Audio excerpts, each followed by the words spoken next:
be it access to credit for the MSMEs. Ladies and gentlemen, today is the second day and we are again live with a post-budget coverage. And in the first session, we joined by eminent economists and some people who have been in the system and understand the root of the story.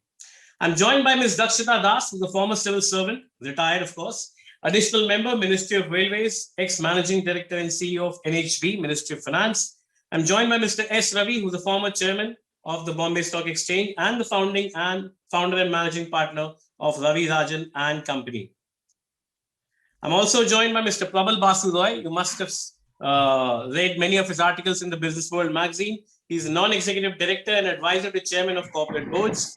I'm joined by Vikram Limsay, who's the CEO of Helicon Consulting.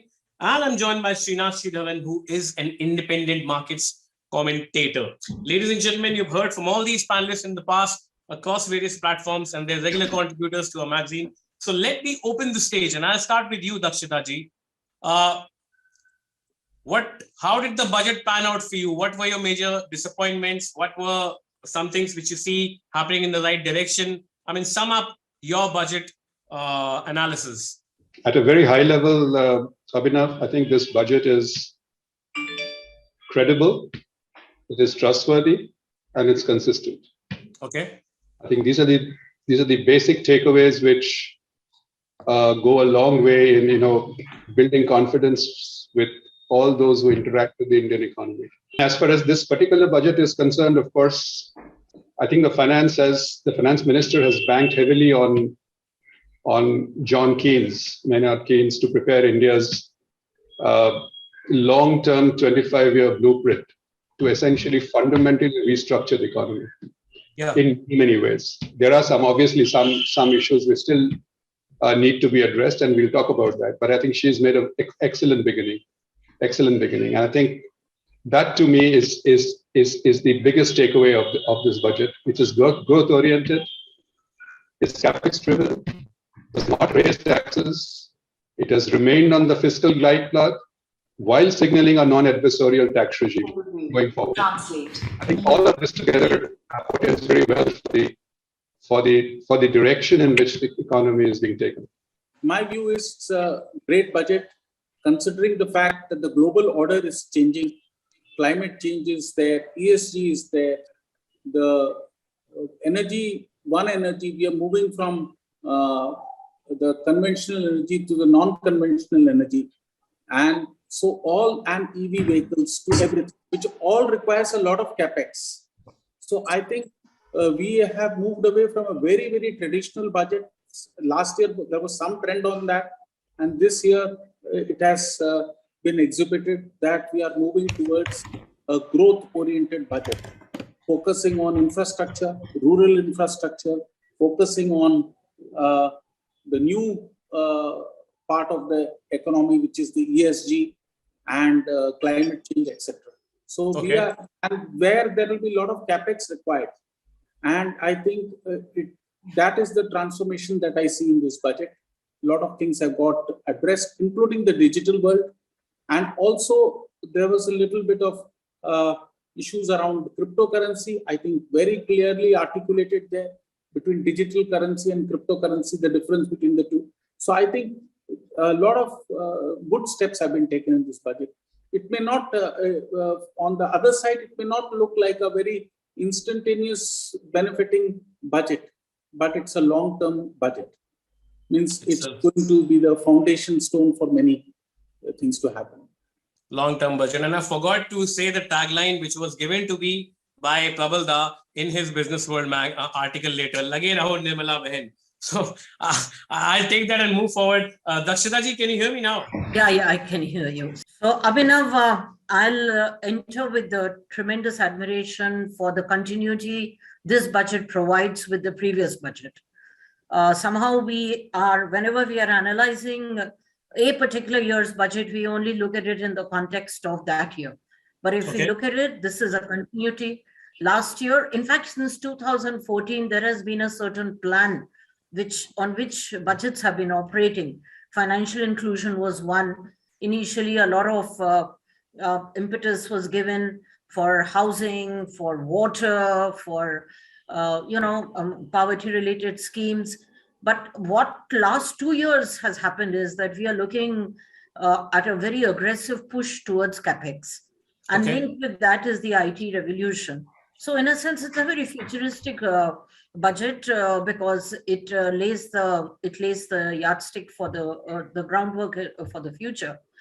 It on the supply side, it does great work, and particularly the scope it gives to the MSMEs and the continuity it provides over last year. See, again, we are looking at a continuity in this budget. So all in all, I'm happy. Unfortunately, most budget debates tend to veer towards personal tax, as you've mentioned yourself. But I think that all in all, it's a very, very comfortable space that we are in right now. Your opening remarks about the budget, your disappointments, your plus points, the good, the bad, and the ugly of this budget, according to you. So I don't think there's anything bad or ugly about it. I was watching the budget and I thought, the FM kind of started out with a trot, then it developed into a canter, and as we kind of analyze it later on, it looks like a gallop. See, the issue is like this: the budget is not an independent document on its own, right? It's a financial statement which reflects the policy of the government, and this government has committed itself to a kind of a balanced agenda of a welfare economics and welfare state, and also at the same time promoting and putting growth on the trajectory which we've kind of missed over the past couple of years. And then you see, unfortunately, the last 2 years, the way it was, and probably in these two also, it has a little bit of a bias towards the growth objective and less on the welfare. And that's how the makeup of this government is. And in the last 2 years, because of unforeseen circumstances, perhaps, and global COVID and everything, I think they were kind of a little stunted. They had to kind of pull back on their growth agenda and go whole hog into the welfare agenda. And what they essentially did, the economic advisor calls it the barbell kind of a action, but I feel what essentially it meant is for the absolute underprivileged class, it kind of gave a little money in their pocket. To the middle of the economy, which is traders and MSMEs, it gave a little bit of a relief in terms of cash flow, and the bigger guys were kind of left to themselves to fend for themselves. And now I think they're back on track after these 2 years, and this is a phenomenal statement of intent, and it's a very comprehensive I would say statement of intent. It looks like 7.5 lakh crores on capex and about 39 or 40 lakh crores on expenses, kind of to churn an economy of around 250 lakh crores. Actually, that 7.5 lakh figure is a little more. If you look at the grants given in aid to the states and even the PSU investments, you put it all together, it's a phenomenal 10 lakh crore or 11 lakh crores. It's a phenomenal growth driver in that sense. So, in my view, it's a balanced budget on 3 counts. I mean, it's looking at the welfare state, it's looking at the growth state, and it's also looking at the futuristic intent of the government for the next 25 years. So in that sense, it's putting it in the right trajectory. It's got inclusion, it's got the digital awareness that it wants to build in, it's want to put the fundamental infrastructure in place. I think everything is going right, and I just hope they spend this money right now. One is, the deficit financing of 17 odd lakh crores. Out of that 17 odd lakh crores, almost 9 lakh crores is coming out of interest payments. So that leaves another 7 or 8 lakh crores. I hope they get that. I hope they are able to spend that money. The whole idea is to spend that money, and I'm quite certain this government will spend. And if it spends, it's kind of, to me, I think it's going to unleash a phenomenal aggression going forward for the next 3 to 4 years, and on which then the inertia will kind of set in, and it'll take it on its own steam for the next 10 or 15. That's my view. Inertia will be back. Srini, I woke up in the morning और दैनिक जागरण की headline थी दूरदर्शी budget. With your background in picture, think outside the box. Your opening remarks for the budget. See, I want to draw focus to what I wrote for Business World last week as what's my guesstimate of sorts. And I think I wrote the phrase called, I'm looking forward for a capitalist budget with impact-led welfareism. And I think this budget in that sense ticks the box, because I'd also spoken about spends, front-loaded investments, capex on social infrastructure, civic infrastructure, Youth. I mean, I'm very glad that the finance minister used the word called demographic dividend, because if you don't leverage that, and which is what we have done, demographic leverage. To me, what started, or what was the expectation, especially the media frenzy, of what generally is the Government of India's statement of accounts. But yesterday, I think we went way beyond that. What was presented was a 25-year vision document. It's like, if you imagine the corporate India, you're expecting the annual budgets, business plan, and you're actually having a document saying the next 25 years, this will be our culture, values, mission statement broken down. It ticks the box for me because the pillars of inclusion, for a fact, I'm very, very respectful and mindful. Pillars of inclusion without retorting to the general Garibi word. I'm so glad to hear it, that it is about inclusion. It is not about Garibi. Let's not celebrate poverty anymore. Let's bring more people out of it. I think that ticks the box. Youth, I think we have recognized demographic dividend, and more about also addressing concerns. If we don't find them avenues of employability, either entrepreneurship or jobs, at some point, there will be a lot of social and political pressure. I think we've also addressed the, concept of digital, be it the digital banks, the post office coming on, core banking. I mean, these are big, big moves. And when you wonder, saying, why the hell did we not think of these, path-breaking ideas? They've been all around. So I think the pillars of inclusion, youth, digital, I think it's about self-reliance and self-sufficiency. I mean, if you look at the fine print about food security, I mean, it is all, and about agriculture, all the announcements around agriculture, it's about being self-reliant and self-sufficient. We don't need to be a poor state to get there. You can be a powerful state and you grow. So if I were to talk about, let's say, A to couple of alphabets, to me, Atmanirbhar Bharat was very evident. Building India, very, very evident with this focus. Connecting India, amount of spends on infrastructure, networking, trains, cargoes, logistics. Digital India, again, very clear. I think somewhere without saying so, we have mentioned equality India. And more importantly, we'll achieve all this A, B, C, D, E through fiscal India. I mean, to me, it is a budget that's satisfying. But as I said, the devil is always in the details and the execution. It's great to have fantastic presentation. We can all cheer till cows come home. But how do we execute? For example, just to pick a point on what Vikram said, the capex spends, it is not as easy as we think it is.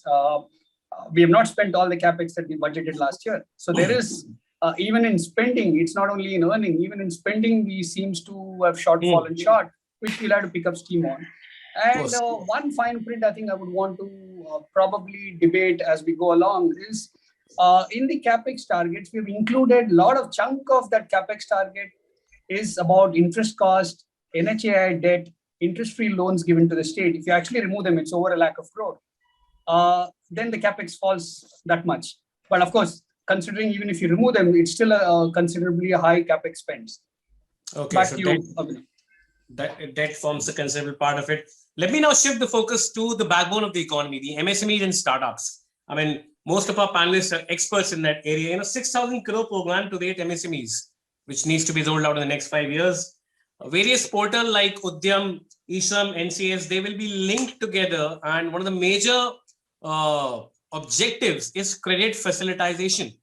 The ECLGS scheme has been extended by, I'm forgetting the amount, but it has been extended. I'm sorry, I've forgotten the amount exactly. But Prabal, I'll come to you. Do you think the amount, the measures which have been taken with respect to the MSMEs, and MSMEs have been given a special focus in this budget, do you think they're sufficient to, enable MSMEs to borrow more and start putting the capital into the growth engine of the economy? See, Abhinav, here I would defer to the economists on the panel. Okay. But I would still say that there were two things I would like to say, of course, in this issue. That one of the structural issues which the economy has been facing over the last few years has been the growing inequality. And especially post-COVID, the growth, obviously, we all know has not been uniform, right? So, and MSMEs and some contact-intensive sectors are still struggling to a very large extent. So that is a. So the good thing about this budget is that it has taken that into cognizance, given sector-specific trusts, as well as extending the ELGS scheme, etc. So the credit availability, which has been the cornerstone of this government's fight against COVID, continues specifically for the MSMEs as well. So that part is a given, and that part is good. The question, though, obviously would remain is that will job creation be enough or not? This is linked directly to the question of job creation as well. Yeah. It's a toss of a coin at the moment, but if this sort of capital expenditure which comes in, say 7.5 lakh crores from the central government, which will translate to roughly about 22 lakh crores overall in terms of capital formation between private capex, PSU, state governments, and all of that. So 22 lakhs crores or thereabouts is a very, very large number for the Indian economy. And since most of it is in infrastructure like roads and pipes and pipelines and things of that nature, which are very labor intensive, the hope is that the MSMEs and job creation both will go hand in hand. You think so? Yes, it can, because it's roads, right? I mean, the outlay for roads is massive. For pipelines is massive, and all of this are extremely labor intensive. So therefore, once that starts, obviously the MSMEs come into the picture, so do the job creation part of it. So these two angles, if they come in together, which is obviously a hope at the moment, but I think if we believe in this budget and believe in the execution capability of the government, I think this will be, the first concrete steps we have taken towards alleviating this side of the problem of the lopsided growth we have been seeing. Okay. Dakshita ji, day before yesterday, we were talking about jobless growth. Do you believe that the steps announced for the MSMEs would eventually result in that void being filled? Absolutely, because capex, the capex expenditure is per se a job creator, and the entire interlinkages of the country are such that the MSME sector provides a great support to the bigger entities which operate in the scheme of things. So I think it's a good way to create jobs, because the jobs being created are of technically skilled people. I mean, there is one very good thing which happens in budgets, which is that the finance minister's intent, which is captured in the speech, actually also gives an indication of which direction the country goes. So the rest of the documents perhaps per se may be numbers which supplement or complement or take care of the day-to-day governance. But in this case, the scenario is that you're actually going to be doing skilling of people who will complement and supplement the efforts in terms of the capex expansion. So I think, yes, it's a matter of time. And one of the panelists mentioned about the fact of implementation. I mean, I think we had discussed this, Abhinav, a few days ago, that implementation is very closely monitored. And in fact, in all budget documents, you can also find a little statement, or you can find it on the website of the Finance Ministry, where the previous announcements are tracked so that the implementation happens. Like, let's take LIC disinvestment. I think this was announced in the 2020 budget. It's taken us to reach 2022, but the path was charted. I mean, maybe it didn't happen that year, maybe it happened a couple of years later, but it happened. So in that sense, yes, the intent is there, and therefore the push to deliver the intent I'm very sure will happen. Optimistic, Ms. Das. Mr. Ravi. So about jobs, I feel even the budget has some aspects of it, but digital India and going digital into the villages is going to create jobs.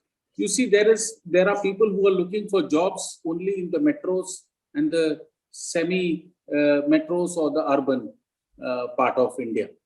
I think what is very important, decluttering the main cities, metros, putting people there, giving opportunities at the village level or at the semi-urban level, or semi-rural level. So I think it has to migrate, and that's what I think Digital India is going to do. So I personally feel that that this step is a great step, because people like to come out. Why do people come out? They come out because they get opportunities somewhere else.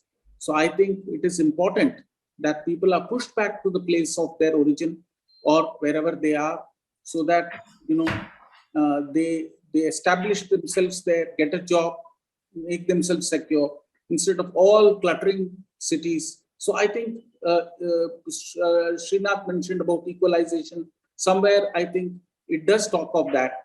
If you see the fine print of the budget, it does talk of that. So that is my take. Sure, but Mr. Ravi, the point which we were trying to address was, will the announcements in the MSME space eventually lead to more job creation? I mean, education and employability is one area, digitalization is of course one area, but they are more tangible when it comes to job creation. Announcements in the MSME space, like access to credit, enhancement of the ECLGS scheme, will that eventually lead to job creation? That is my fourth point. So let me tell you how SMEs are created. SMEs are created because of necessity. They are either doing a supply to a big BHEL, NTPC or big PSUs. Okay, and if you look at, I'm just taking you back, you look at the city of Trichy, it got established primarily because of BHEL. The type of number of vendors that SMEs came across, mushroom growth that happened there is because of that city, at that BHEL there. So similarly, what is going to happen is we are going to see the capex. Once the capex comes in, more and more SMEs will come in. And that is what I see. And what has happened because of all the schemes, the SMEs are sort of stabilizing now. So at least jobs which were lost during this period, it will come back, number one. Number two, with this expansion that is going to happen across India in various forms. So what will happen is SMEs will play a big role. And you see, if you look at 94% of the production, so to say, of the manufacturing are supported by SMEs in some form or the other. So I think that is going to be the backbone, and it'll certainly create jobs. And one more thing, let us also not forget, we are only talking of jobs, but we should also talk about entrepreneurship. With the Startup India and the facility, a lot of young people will join the movement of getting jobs for themselves or starting entrepreneurs, becoming entrepreneurs. I think it's a budget which has opened a lot of openings for the young people who want to start it. But coming back to your thing, SMEs are going to create jobs, because there are going to be more SMEs than MSMEs. Okay.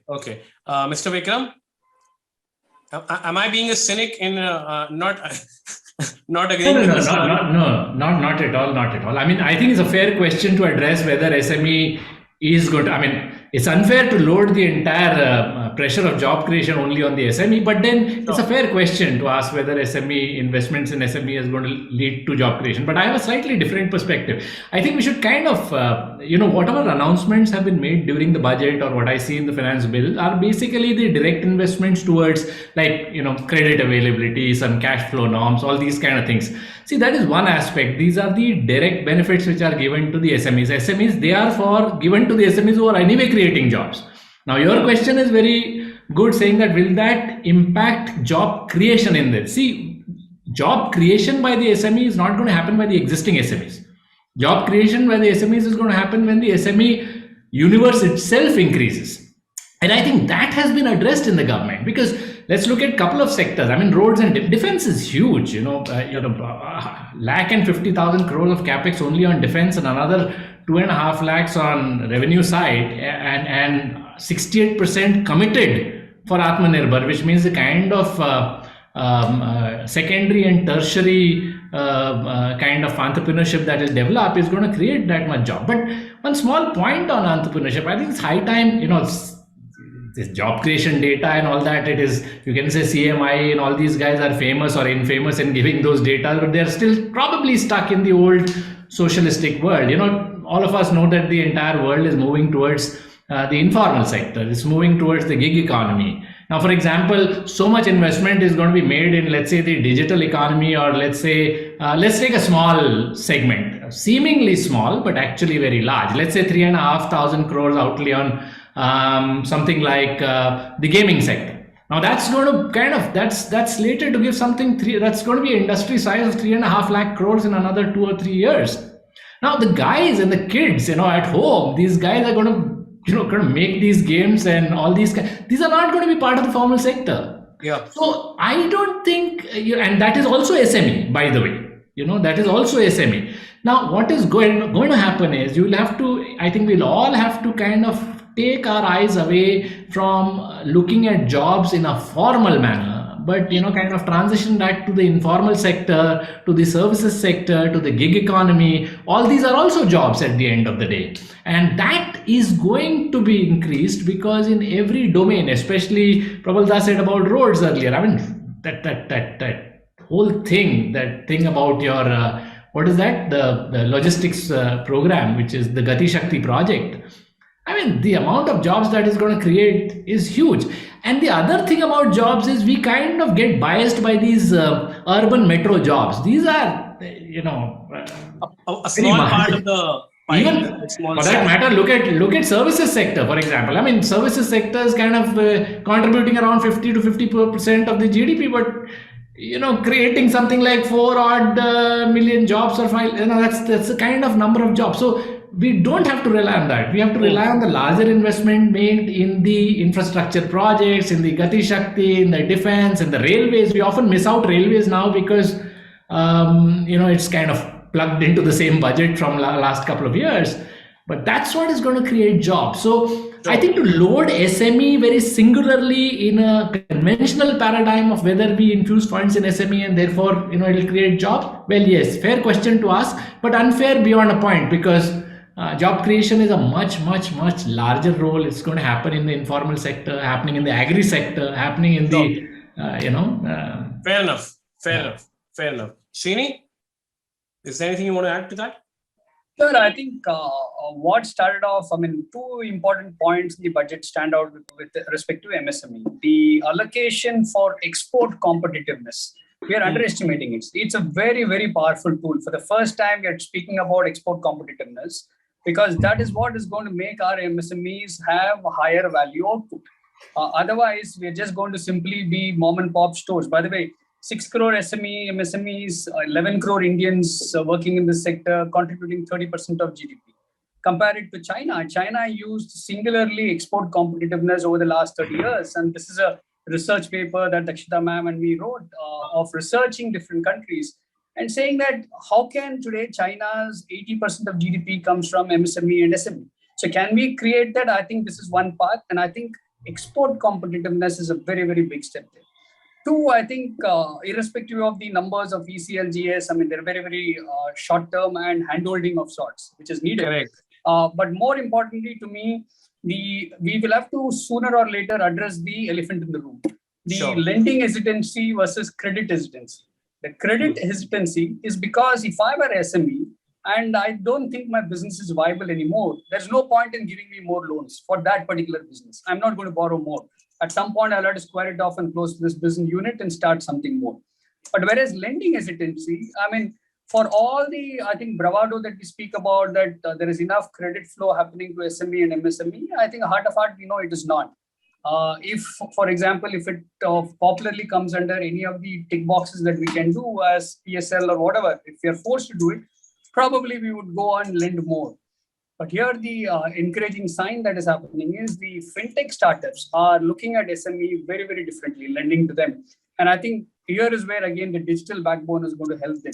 The banks at this point in time still hesitate for SME and MSME. It's a tick box. So if I club this two, export competitiveness and credit, I think that is where we are going to see a magic. And I agree with all the panelists' views about manufacturing. I think all across. If you look at only defense, we are increasing the proportion of procurement to be done domestically this year.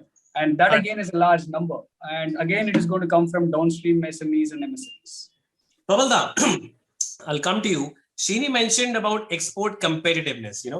do you think special preference to the defense sector, 68% of the defense capex will go in boosting the local defense industry, and India is aiming at becoming a big defense exporter. We want to match the mights of Russia and China and US for that matter. We recently closed a very big defense deal through exports. Do you believe that government is moving in the direction of making the Indian arms and ammunitions, or let's say the overall defense sector, a little more export oriented through this allocation? See, I'm not an expert on defense, Abhinav, but I do speak to, my connections with the defense industry and with the defense ministry, etc. So I do hear things. Now, from what I understand is that we are still very, very far away from becoming a major defense exporter. I mean, we are not there because it's not, we have always imported our needs, right? So we are starting on that path. So to your limited question on whether we'll become an export powerhouse on defense and all of that, the sense I get is it is too premature at the moment. But we have to start on that path at some point, and that's a very good beginning. Okay. But the larger question which Srinath talked about, and which you're also asking about, export competitiveness. See, the global trade situation has never been as good as it is actually currently. And therefore, our non-export, non-software exports, which are the goods exports, has been amongst the highest the growth has been the highest in the last 10 years, right?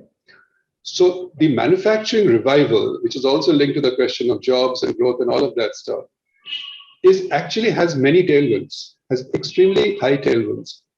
One, because of the China plus one factor. Second, because of dislocation of various supply chains and all of that. And the revival is pretty broad-based as far as we are concerned. So we are seeing things like specialty chemicals, for example, where we're getting economies of scale now, So because most of it is moving out of China because of climate issues and because of the other issues we mentioned. So specialty chemicals, electronics, these are two which are actually leading this revival of, let's say, Atmanirbharta, or basically a manufacturing revival, which is critical because it's been missing for the last 30 years practically, right? So, and the ecosystem benefits of when you get scale, like in specialty chemicals and electronics to a degree, is that the suppliers then try to relocate to India in this case and start building their plants so that they can, do just-in-time inventory and things of that nature. That's already beginning to happen. I see that happening in electronics. I see that happening in specialty chemicals. It's already because we have reached that inflection point in the last 3 to 4 years. Textiles, that's the other very big elephant in the room, which to an extent is sort of, just to give you an idea of the picture of how it works for exports. In textiles, we are okay on the yarn side, but not on the garment side, right? That's where even countries like Bangladesh and Vietnam have beaten us hollow. But that's where the opportunity is, because 50% of the manufacturing workforce, 50% is in textiles. So if we have to create jobs and create growth, and our textiles as an industry will have to obviously be given benefits and focus. So, of course, auto components, right? So these are things where we are still small players, but because of the good tailwind of international trade environment today, plus the China plus one strategy, which is sort of taking shape, etc. I think we have one huge area to be sort of very optimistic about, which is the manufacturing revival. Sure. So, and that is to do with export competitiveness, of course. Having said that, do understand that we have traditionally not been export competitive, and that's the reason just about 1 to 2% of world trade is because the three factors of production, all three of them, are highly politically sensitive, and we are messed up there, which is land, labor, and capital, right? All three of them. So on the labor front, we are taking baby steps. So let's hope something happens. I've talked about an SEZ for manufacturing and all that, they're getting there in some form or the other. Financial sector, we have done something, but our cost of capital remains still extremely high. for many structural issues. Now, we have done some financial sector reforms last year, big ones, like a big bank, etc. But much more needs to be done. And land being land, we'll see how it works out. So there are opportunities. There are huge opportunities. But I think the government is doing things in the right baby steps. Finally, it is taking the right steps. There have been a lot of false steps in the last 5-6 years since they came to power. But I think the last 2 years has been very good. And the consistency in that direction is something which is good, which is really good. Fair point. Dakshita ji, I'll just reorient the question for you a little. Prabal mentioned about a lot of sectors. I'll add one more if we want to become an export-driven economy. Of course, land and labor laws reforms are still in the process. But sectors like agriculture, a lot of agriculture lobbyists have been arguing with the government that instead of arguing over MSP, we should move over to high value crops and their exports. Like we can manufacture, like we have a hub of tulips. We can produce tulips and export them to a certain part of any country. Do you think we are taking the right steps and this budget is a plus one when it comes to, export driven economy? Well, I found that there was a mention to millets in the budget. Yes. There was also a mention to agri-tech. Both of them are enabling for the ecosystem to rise to the occasion. I'm sure millet is something which is unique to India, the millet production. The adoption of technology will also boost agriculture. So yes, in a sense, we should move away from, and there is also a mention about organic or eco-friendly, inputs. Now, I think all of that gives a certain directional change to the way agriculture is viewed. It's no longer viewed as free electricity and free this and free that. It's looked at something where you're bringing in a more scientific or a more modern or a more, a more international type of a look to the whole sector.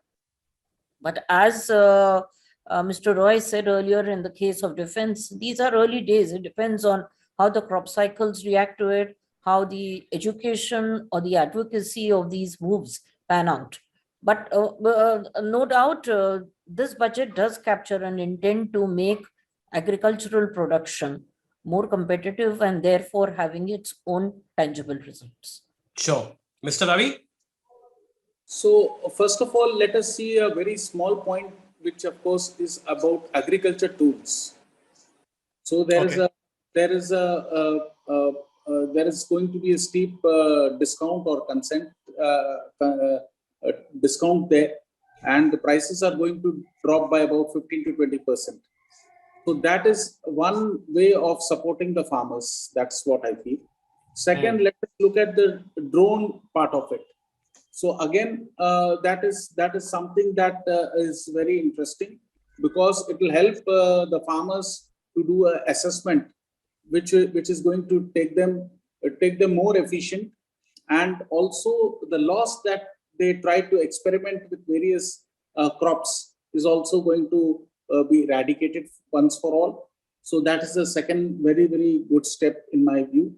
And the third part is the digital part itself.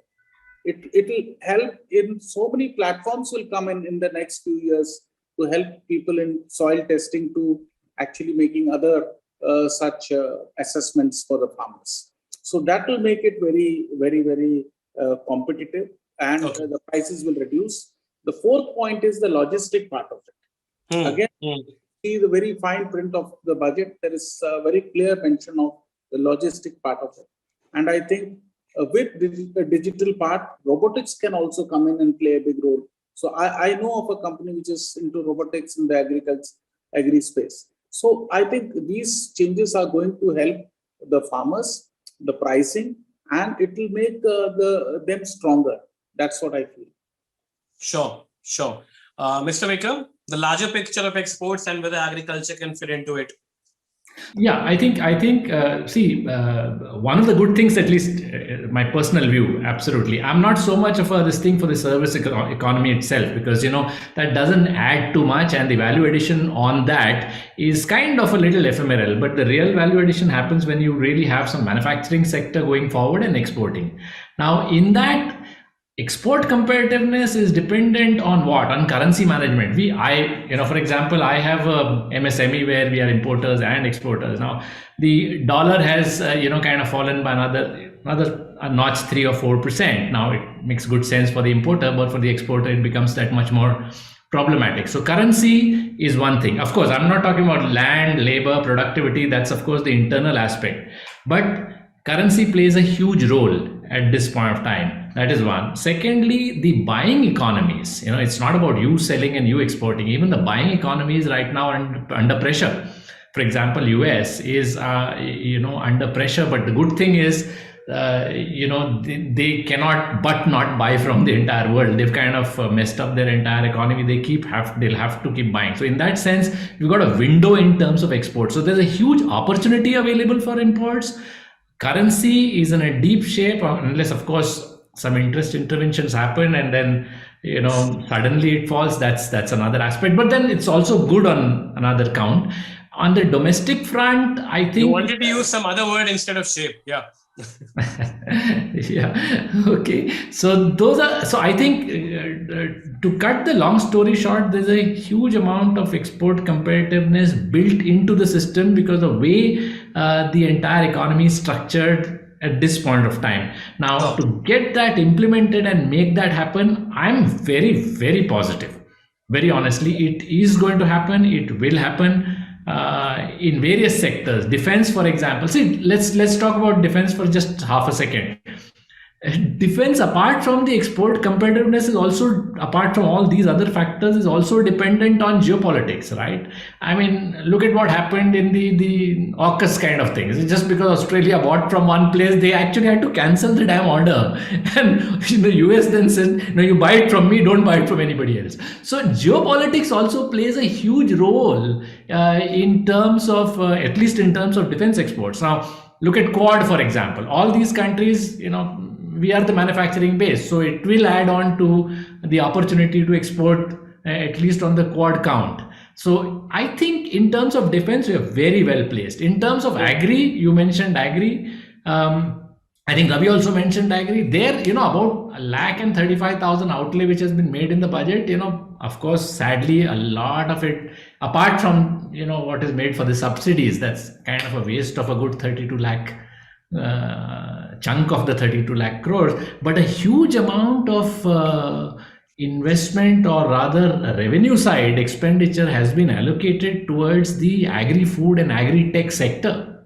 And the government is already determined towards that, and a lot is happening. And I know that in the past, the ministry was, fairly aggressive. Even on textile, I completely agree. There is a lot of export competitiveness that can happen in the textile space, especially in these smart apparel, intelligent apparel kind of domain at this point of time. Of course, the Pakistan and Bangladesh, half of that is towards the haberdashery or the curtains and all that kind of stuff. But a lot of value addition apparel is happening right now in Japan, in Taiwan, in India, even in the US. And I think there's a big opportunity to apparel, big opportunity. It will happen. Food, big opportunity. It will happen. Defense, I think we are well placed geopolitically. So there's a lot of opportunity over there that will happen. And then you will have to then depend on the inherent ability of us SMEs to, kind of rule the world when it comes to export competitive. When the entire psyche is very positive, when the entire ecosystem is very healthy, then I think the individual entrepreneur, takes it and runs with him. And I think you can't challenge the Indian entrepreneur on that count, at least. So overall, I think export competitiveness, we're going to see very high. It just helps that we have such a huge domestic demand that, kind of gives him a cushion to operate. And then, Fair enough. Yeah. That's a fair point. Now, Srini, this will be the last part of our conversation. And, let's talk about numbers a little. The proposed fiscal deficit target of 6.4% of GDP. and the divestment targets which the government has set for this year, do you think after the Air India experience, the government has got a little realistic on the divestment numbers and the fiscal deficit numbers? I mean, whatever one says, I think it cuts both ways, right? I mean, if I were to use a colloquial language instead of air, you say hava. I mean, you can toss any number in the hava. But I think I am glad that they've not thrown a large number, which is unbelievable. If this is a number which I would rather promise something and overachieve, which is fine. And for all the, let's say, yesterday we've seen a huge amount of cynicism saying that, does it mean LIC won't go through? Not really. I mean, even if LIC were to go through, and it also speaks very well about the entire process, right? I mean, you can hope to time the process, but this is your family jewel. You have to get it right. I mean, you have to have the ability to steer it and not a gun held to you saying that you must divest within March.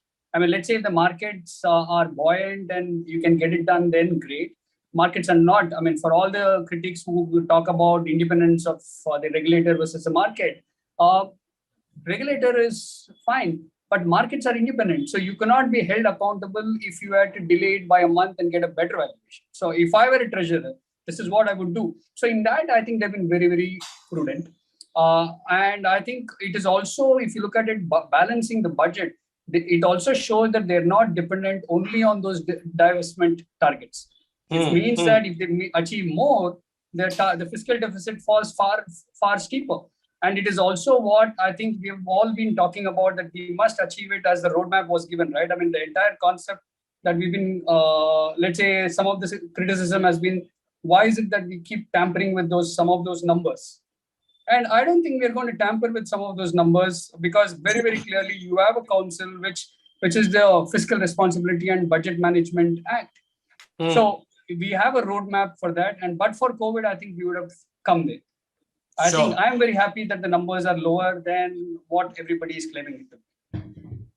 Numbers are lower. Dakshita ji, we were talking about fiscal prudence. We ended our last discussion with fiscal prudence. Firstly, do you think that the divestment numbers are far more practical than last year, or maybe the year before? Most certainly. Srinath has said it all, because the embedded value of LIC, yesterday we heard the press conference, the embedded value of LIC is yet to emerge. But so we are walking a path where we are working on a ultra rational, or we can say slightly on the conservative side number. But having said that, I'd like to point out one thing, that a budget is an annual budget is a continuous exercise of recasting of numbers. And the parliament and the law of the land permits you to recast your numbers. You can take a supplementary. And as we noticed this year, in December, in the winter session, there was a very huge supplementary taken to cater for mid-year interest, to factor in many changes. So a budget is not a static thing that whatever has been presented, say yesterday, becomes something which you have to, you can moderate, you can amend, because many, I mean, you can't predict decisions. Decisions are variable. I mean, like nobody predicted COVID or the third wave, and that things would have been very different. So yes, I mean, you worked on a baseline number, and here with this number, you can only go up perhaps. So Sure. Prabal, do you think government is becoming better at targeting sales numbers and in fact selling after the Air India experience? So I would just step back a little bit and comment on this. You see, there were three definitive things which Nirmala ji did last year in the last year's budget, which is the economic to change the economic trajectory of India actually. So one of them, after the three, one of them was the departure she made basically in cleaning up the books and showing the financials for what they are, right? Which has been for past since 2011. I think Chidambaram started it, and then it got continued by every finance minister. So the financials are unbelievable in many ways, the off-balance sheet financing and stuff like that. Now, this departure she made last year on the road to building credibility of the financial statements is paramount, I think, in getting confidence back in India, right? So to that extent, under-promising and over-delivering, as Srinath said, is the mantra to go. And to that extent, I'm very, very sure that there are two cushions. A good CFO always keeps cushions in the budget, right? In any budget. I've done that for my whole life.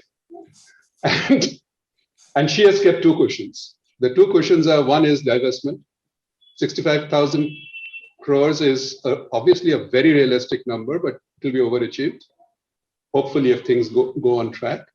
And the second is tax revenues of 17 lakh crores. These are two cushions she has kept in the budget, and very wisely, because there are three imponderables in the world today, which can affect us globally, apart from mess-ups which can create ourselves. But external shocks, there are three of them. One is, of course, commodity prices. The budget is at $75 a barrel for oil. Today, the oil is at 90. Okay. Now, what if oil goes to 100? There'll have to be excise cuts, for example, right? So who's going to fund that? So therefore, the tax revenues cushion is very much necessary. So oil is one. The second is withdrawal of liquidity by the Fed, and the pace. The pace is more important. I think that. And third is this issue of COVID is still lingering on, right? I mean, nobody knows if there'll be a fourth wave or not, and how it. So all these three things put together are global shocks, which we don't have control on. So I think she's done the right thing by, doing what she has done in keeping these hedges in the thing. Mr. Ravi, closing remarks from you, divestment targets. So Dakshita mentioned very clearly about LIC. Let's take that as an example. So what happens, there's a huge process, and then this period of COVID, last two waves, and you don't get investments very easily for this because you won't get the optimum value which you are desiring. So what happens is this process of disinvestment is a period of 2 to 3 years. Even if you plan it out. For example, let us take Air India. What was announced in the Atmanirbhar scheme about only 2 public sector companies being in the same space or same, that will also happen. It's just a matter of time. And also, it is also very imperative and it's also important to note that government is already collecting all the details of unproductive assets from all the PSUs. So the unproductive assets are a big challenge. So for example, all these big PSUs own a lot of land and properties, which are not being used at all. So I think it's not about only disinvestment of the core sector, but it's also about getting value for all this. So it's a process, and these process there has to be a mechanism of market discovery, and which is not a very easy process. So my take on all this is that it is not going to be, you can't fix 1 year to do all this. It's a process. There will be spillover, there will be an extension there, but finally they have to, what they have promised, they have to sort of deliver, but it will be in a span of maybe 2 years, 3 years. I see this year there will be an attempt to actually take out a lot of PSUs or merge them or make 2 PSUs in the same space, so that the unwanted, non-productive and non-operative PSUs are taken out of the from the government. That's what I feel. Sure. It's a process. Vikramji. No, so you linked fiscal deficit and disinvestment. Let's look at, in the fiscal deficit of that 17 odd lakh crores, some 9.5 lakh crores is interest payout. Correct. Okay, which probably can be negotiated, and that leaves you with the other 6 or 7 lakhs. That's the kind of number that's the kind of a bridge factor that we are talking about. And yes, what happens is that that money will be required from various places. You can have, treasury borrowings and all those kind of things also coming in. You'll have internal revenues that will be generated towards that amount. Disinvestment is, by the way, just one small point. At the end of the day, Do you think they're realistic with your numbers? Yeah, I think they're more than realistic. more than realistic. But the reverse is happening, where the government has to put money in Idea and Vodafone to kind of bail them out also. The reverse, so that is investment on the government side. So yes, this investment, all the targets are absolutely realistic. I think there should not be this force on the government. Okay, disinvest. It's privatization. Let's call it privatization, and let them do it at a decent pace, get a decent value out of it, and that's what is going to benefit. Unnecessary just pressurizing it is going to take it away. Quite honestly, the load on the fiscal deficit is not going to reduce because of disinvestment. That's a completely different thing. That was the point I was trying to make. So, completely, the numbers are absolutely in line. There'll be better numbers, only you have to give them time. I mean, it's anybody operating the stock market will know. I mean, you cannot time it, but as best as possible. Let's not at least devalue it, that's why. Sure. Thank you, everybody, for setting the tone right and really crossed the limit. And thank you for setting the tone of the day right as far as economy and all the sectors are concerned. Srinath, Sridharan, Mr. SRavi, Vikram, Limsay, Dakshita Das ji, Prabal, thank you so much for your time and taking out time and talking to us. Thank you so much. Thank you.